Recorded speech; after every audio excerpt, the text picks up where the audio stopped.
Are we live? Are we live? We're live. Hello. Hi, everybody. Happy Thursday. Is it Thursday? Yes, I think so. Oh, welcome to Donna and Chell TV with Donna and Joe. Keeping it real. Oh, Yes. synchronicity. Do Look at that. it. You know Joe. Joe's one of the Soul Squad. She's a regular appearances on Donna and Channel TV. So if you're here, give us a holler. We're just chatting around with Joe, like we don't know what day it is this week with the bank holiday. I know, totally lost. It's totally like every day is merged into one. Definitely. And because we only started working Tuesday, how can it only be Thursday? Well, I started off behind the week and now I don't know where I am. I literally thought Wednesday. I don't know what's going on. Oh, but that's a good thing. If you think it's Wednesday and it's Thursday, that means that when it's Friday tomorrow, you think it's Thursday and you'll be, yay, it's in the weekend. True. So Exciting. So yes, so if you're with us, give us a shout. Let us know you're here. We are talking today about overwhelm, which is something that you and I are both very familiar with. Oh, yes. And probably is actually, I probably get much less overwhelmed now that it'd been 2 years in the business, but you're fresh into your new business. But if I think back to my corporate days, probably is how you deal with overwhelm and how I dealt with it's very different, just in our personalities. Yeah, I would say so. So if you're here, give us a shout and let us know. Do you get overwhelmed? I think everybody does at some point. But yeah, what makes you overwhelmed, Joe? What is the things that can tip you over the edge? How long have I got? We've only got 15 minutes. Well, for me, like you say, so I mean, I set up a virtual assistant business last year, and then after working with you guys and doing a lot of work, I realised it was all right, but it wasn't like, what's the word? Ringing my bell or whatever you want to say. Yeah, it wasn't the right thing. Yeah, well, it was okay, but I didn't want to be okay, considering, I want to be more than okay, obviously.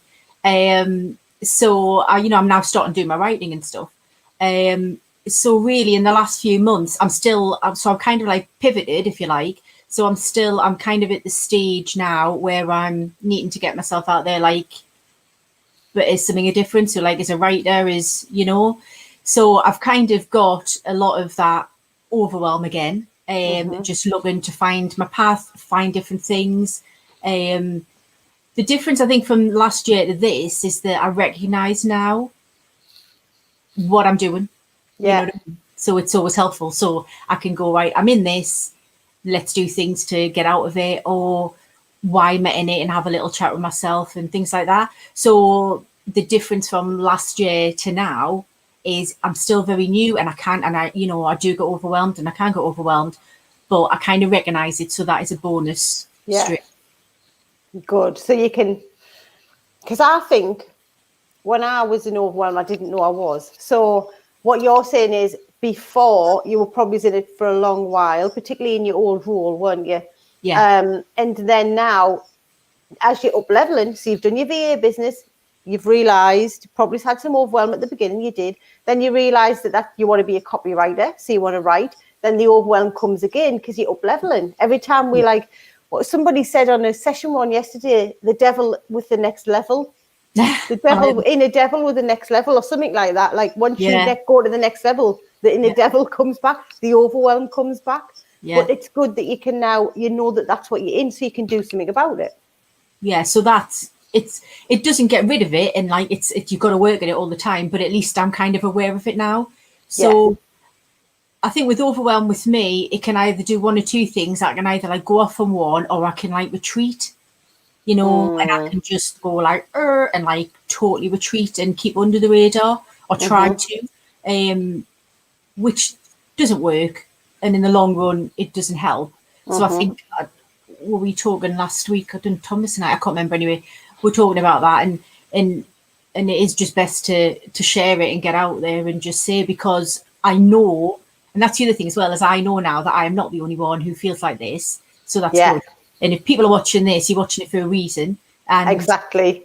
People feel like this, and any other people that inspire me or like you and Donna as well, like you all like honest and you just say how it is, and then that always helps. So that's absolutely, that's good, because sharing it is part of processing it, isn't it? Admitting to yourself and others, look, I'm overwhelmed, I need some help. Or so if you're on, I mean, we've got some people on the line, I think. Tell us, we'll say hello, tell us you're here. And how does overwhelm impact you? Because you're saying, Joe, it can go two ways. You can be paralyzed by it, so you don't do anything, or you go in the opposite direction where you push through it, which you're doing more of now, where you're recognizing it and doing something about it and sharing it, asking for support, having your community. Hey, I'm overwhelmed. Does anyone else feel like this? Yes. It just makes you feel better that you're not the only one, doesn't it? It does, yeah. When I was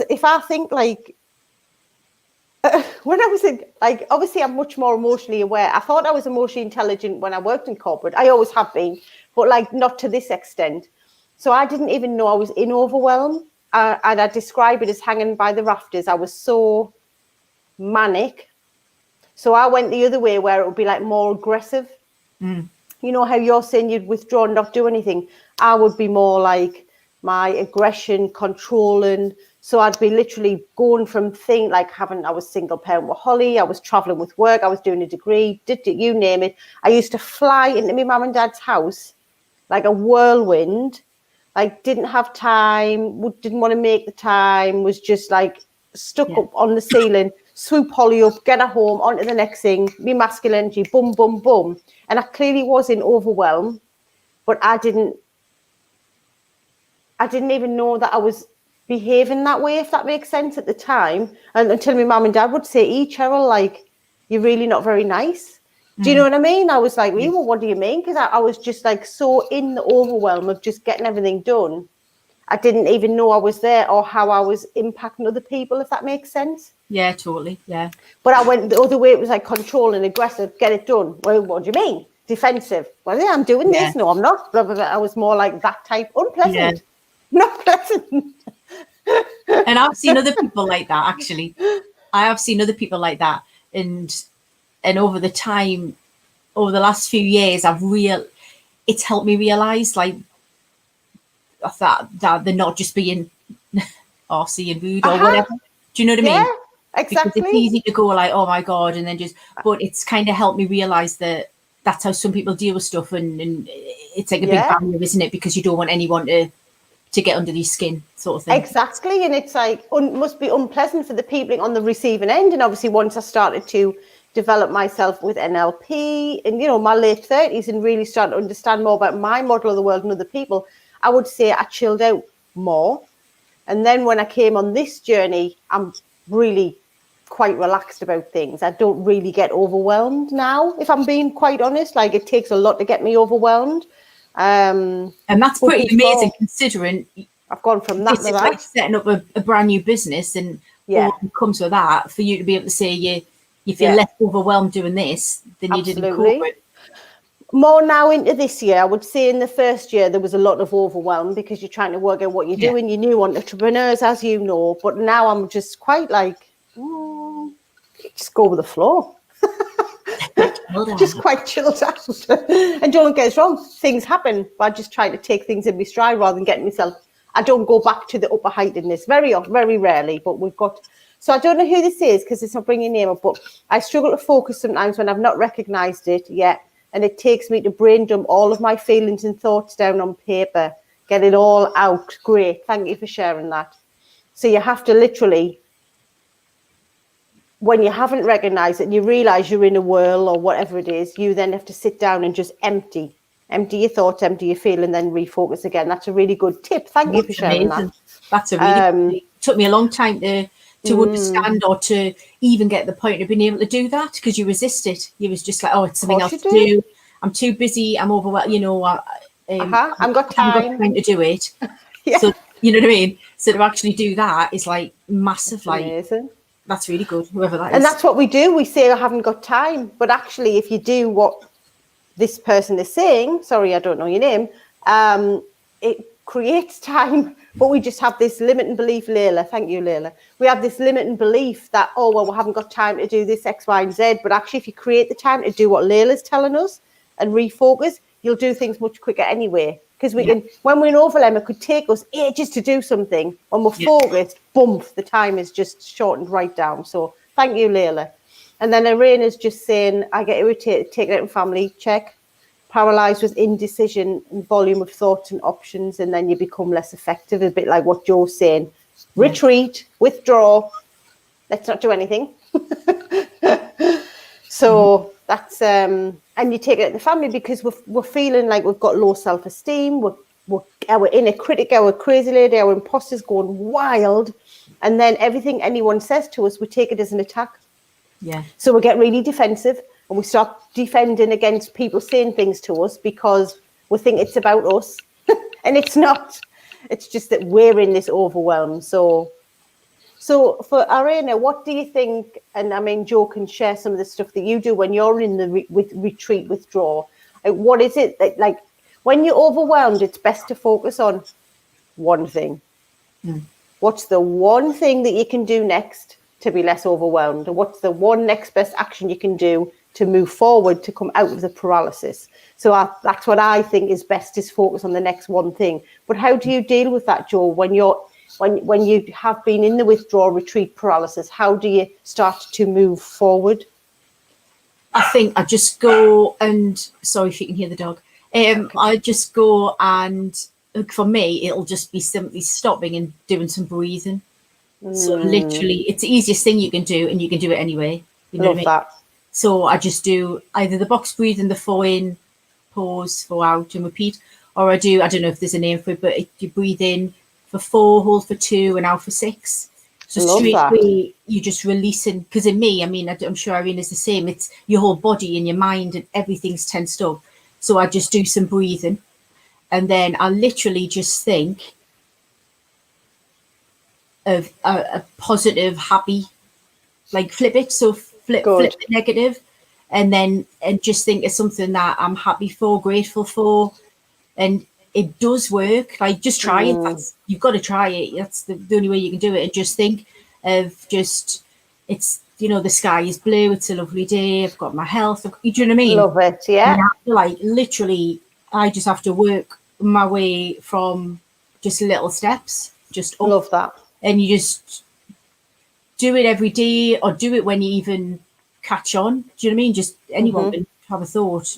It's just little steps. And the other thing I do as well now is it's one day and it's done. So yeah, I'm going to a new day and we'll start. Love it. Choose again. And we'll just start. It's a brand new day and I start again. And I don't beat myself up. It's not life or death. What you saying there? I love that. We're not going to focus on one thing and do endless lists, which leads to more overwhelm, and garden and walk and help to clear your minds. And that's what Joe's saying, like attitude of gratitude, because when we're focused on something we're grateful for, we can't at the same time feel overwhelmed. And breath, we underestimate the power of breathing. Like just doing a technique that Joe's just shared with you there, to just breathe and bring, probably if you've got something going on in your chest, maybe there's a bit of anxiety in your tummy, to just bring your breath back to being present. And that's what breath does. That's what gardening does. That's what walking the dog does. Breath work and gratitude just brings you present in the moment, because right now in this moment is we can kind of detach ourselves from the overwhelm of what we need to do next in the next 5 minutes and just sit in the present. But there's a great book called One Big Goal. I don't know who's wrote it, but I bought that and read that.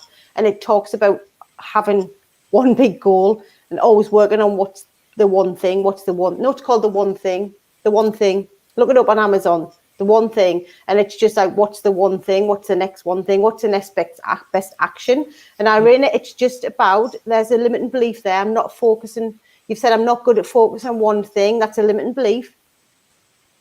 Because anyone can be good at focusing on one thing. It's just you're not used to doing it because you're used to writing endless lists. And actually, the Brendan Bouchard planner, we should be on commission for promoting that. But that helps you for every day to break it down into what's your top 3 things, your top 3 priorities that you're going to focus on, what's your top 3 goals. So that helps you break it down to 3 and doing a bit of a plan. But just do a bit of a reframe there, Ryan, Arena, around not being good at focusing on one thing, because you can be. You just have to flex that muscle. So we all get overwhelmed at some point in time. So it's just about, as Joe said, Joe has learned and developed some tools and techniques which help you to deal with it much quicker to get back to whatever level, energetic level you want to be on. Yeah, and just perspective, isn't it? It's just getting perspective as well. Because if you get carried away with it, you can lose all perspective, and it's it's not nice. So just getting perspective. And I used to write a lot of lists, but I've stopped writing huge amount of lists because you're just wasting your time. Do you know what I mean? You're writing a list that's stopping you from actually starting the one thing. Yeah. And then you've got a physical something that you can use to beat yourself over the head with at the end of the day. It's just yeah. I had 50 things on my list and I've only done one. Right. Well, if you just had one thing on your list and you did it, you'd feel great. Because after you've done the one thing, then you just move on to the next one thing and then the next one thing. So you still get stuff done. It just makes you feel better. So you bought the planner. Amazing. That's good. Because that just helps you to be more focused in the day. So this is amazing. Thank you so much for sharing your nuggets of gold. It's good when we get you guys on to share your perspectives, because everyone gets sick of hearing my and Donna's voice. But like, it's really good to hear. But yeah, you say you still get overwhelmed. We're not sitting here saying we'll never get overwhelmed. We do. It's just less so, and it's quicker to come out of it to be able to choose again. Yeah. Just making yourself feel like shit, writing loads of lists and then beating yourself up with it, you haven't achieved them. So stop with the lists, Serena. No more lists. One goal, one goal, one goal. That's what we're going to focus on. So supercharge your self-confidence. You must have signed up, Joe. Definitely. I've done that. Yeah. A few times before, and it's and the other thing is as well, when you do this thing, you kind of overwhelm, it's coming from somewhere inside you, and that's what I'm learning, and a lot of it is to do with my self-confidence, you know. And these tools and these things that I use now, and it's always a work in progress. Nobody is 100% knows it all, and you'll see the same, but those tools and tips and stuff is what I use, and that's what I got from the self-confidence challenge. And also sharing, being part of something where you're sharing it with other people. Or, you know, you might want to share, all right, it's scary, but, you know, you're listening to other people who share, and that just gives you such a massive confidence boost as well. Yeah, because you know that you're not alone. Everybody who's there feels the same way. So overwhelm, like Joe said, is something that can come from lack of confidence, lack of belief in yourself. So I've put the link in. Even if you've come before, you come again, because every time you attend something with us, you learn something different. Because you can't possibly take in every piece of information from a 5-day challenge. What will resonate with you is where you are at that time. So when you come on another one, different things will resonate. So share it around for anyone who you know, who you feel lacks confidence, who you see as being aggressive or controlling or overbearing, and you think, Christ almighty, they're getting right on your nerves. Actually, it could be because inside they've got some insecurities, they've got imposter syndrome, they've got low confidence, and they're trying to prove themselves. So send them the link. If they were me in the past life, send them the link. Because I didn't know that I was suffering for all of those things at the time. So do it anonymously if you can. You might get your head bitten off, but send the link. Exactly. I've just got something for you here. Hit and run. Give it to them and then leg it away. Yeah. So, or you could just say, actually, I'm going on this and I'm a bit lacking confidence going on myself. Would you come along with us just to give us a bit of support? Yeah. Do it that way. I'd be like, yeah, of course I will, thinking I don't need this. And then you get on it and you're like, oh, fuck, I do. Yeah. So, but thank you for coming. Thanks for being here, Joe, and sharing your stuff. If you watch on replay, #replay, still comment about your thoughts and feelings. And yes, get signed up for the challenge. We're very excited. It is coming closer to us day by day. And we'll be back. Joe will be back with us tomorrow. Soul Squad in the house. We think we might have a full squad. Might be tomorrow. We'll see who turns up. But we'll just be talking about the week, whatever we want to talk about, having a bit of fun because it's Friday. So have a lovely Thursday, everyone, and thank you so much. Thank you, Joe. See you later. Bye. Bye.